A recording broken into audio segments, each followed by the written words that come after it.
Welcome to part 4 of our series in LScript, and in this lesson, by the way, if you've not watched the first 3, please go back, stop this video, please go back and watch them now. If you have watched the first 3, I'm going to let you in on a little secret. So I'm going to explain to you what I'm doing here. I'm trying to trick you into being a programmer. That's what I'm trying to do. I'm trying to slowly seduce you into getting into LScript. First by showing you LScript Commander, which is easy. As you can see, if you watch the first 2 videos, it's easy. In the last video, I showed you that you can read LScript. In this video, I'm going to show you the 2 secret programs that are hidden on your system right now. I'm going to vouch for a Windows system. I assume these are on the Macintosh, but don't quote me. But the 2 hidden tools. And I'm only going to take you so far into this stuff because here's the thing. When it comes to programming, you either want to program or you don't. And no amount of instruction will make you want to sit there.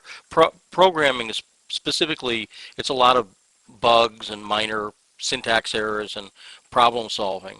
And if you don't have the wherewithal to go and do that process and fix it, write the program, test it, it doesn't work, find the problem, fix it. If you don't have the wherewithal to do that, there's no hope. But look, you're a 3D animator, I assume you're watching this, so you probably like doing that sort of thing. So enough talking and staring at the blank interface. Let me show you the secrets here. In your LightWave directory, mine is on the D drive, obviously, but in the LightWave directory, you have a Programs directory. And I'm going to sort by file type. So it shows all the applications. Take a look. LSED and LSID. These are the 2 secret things I want to show you in this little section. I'm not going to get deep into them in this lesson. I want to show you that they're there, and then you can play around with them. But most people don't know that they're there, and that's a tragedy, really, because you'll see these are pretty darn useful. So here's LSED. This is the LScript editor, and what it is it's a little word processor. Sure, you could use WordPad or something like that. But it's a little word processor that sets you up to program LScripts. And, you know, if you create a new script, you can just type stuff in. It's got templates to get you started. So if you want to create a certain type of LScript, and I'm jumping ahead here, there's a bunch of different types of LScripts, and we'll talk about that in coming lessons. But I want to give you the idea. There's a number of different types of LScripts. Image filter, for instance. This is going to run as a post process at the end and change the appearance of the rendered scene. Object replacement clearly replaces an object. Procedural texture, you can write your own procedural. But the idea is that these sort of have different wrappers. But if I pick procedural texture as a template, you'll notice it throws in one and has a fully commented nice little example of one, and then you could use this. All LScript editor is, it's a little word processor designed to make the process easier, but you notice it's got tools like macros and a syntax checker, which are very handy. There's LSED. LSID is even cooler, and again, that's not a lesson on that. All I'm really doing here is showing you that these hidden features exist. The other one here is LSID, and this one is really cool. And again, we can cover these more in depth when we actually get into LScript programming later, sort of much more down the road, but let's just talk about these tools.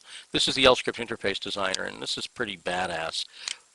What it does, not to get too technical on you there, but what this does is it lets you build, I just did new, it lets you build dialogues. So for instance, if you wonder how they make those little panels? That seems like it'd be tricky, right? Little pop-up panels for LScripts. We'll take a look.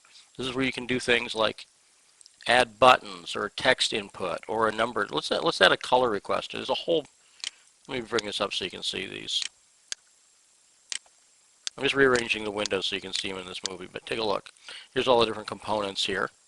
By the way, you've probably already stopped the video and are just playing with these on your own now, so I don't even know why I'm talking, but here's the idea. I'll add a color requester. There it is. I can click and drag it around. I can add a thing here for adding the file name. Drag this around. There are tools to align things so they're all lined up.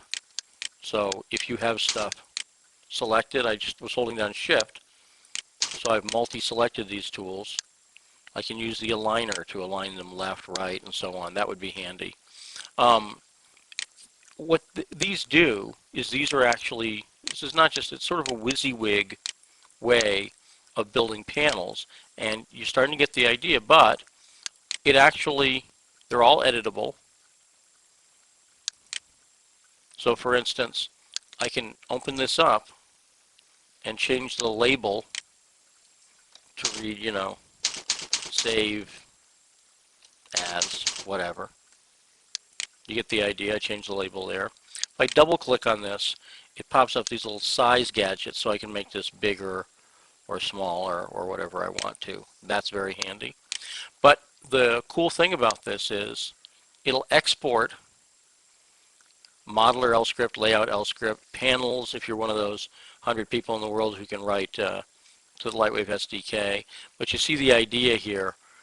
It will actually output this stuff. So the LScript interface designer makes the whole process of creating a real LScript a lot easier. And even if you're a non-programmer and you don't want to be a programmer, but you can sort of, you have an idea of the way the tool wants to go, rather than designing the tool in Photoshop, you could design it here, and then you could actually give the programmer something they can work with, because this will actually generate code.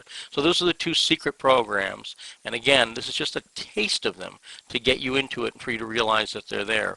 But I really want to sort of expand your mind and let you see all the and I don't like hype, but all the amazing tools. You can't say that sentence without sounding like a cheap used car salesman, but I want you to see some of the amazing tools LightWave has, because this is a great tool, and as I said, hardly anyone knows about it. Now the cat's out of the bag. Enjoy. Play around.